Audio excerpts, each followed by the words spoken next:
একটি বট গাছ। বট গাছটি এক সময় খাড়া ছিল, তারপর কোনো এক সময় পড়ে গেছে। পড়ে যাওয়ার পর তারপর ডালপালাগুলো এইভাবে ছড়াই ছিটে, তারপর এগুলো থেকে আবার ডালপালাগুলো উপরে উঠছে। একটা আশ্চর্যজনক ব্যাপার হচ্ছে, আশ্চর্যজনক এই ডালটা দেখছেন, এটা হচ্ছে বট গাছের ডাল। এই ডালটা এসে এই পাশ দিয়ে এসে এইখানে এসে এটা একটা আম গাছ। এইটা একটা আম গাছ। আম গাছের এটা গোড়া। এই আম গাছের এই ভিতরে ঢুকে গেছে। এটা কিন্তু একটা ডাল। এটা একটা ডাল, এটা বট গাছের ডাল।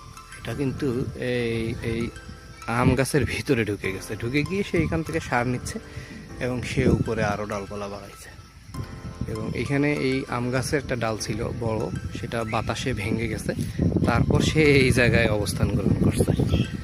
দেন বাকি একটা ডাল আছে তা আম গাছের, সেটা হচ্ছে এটা। পাশাপাশি এই জায়গায়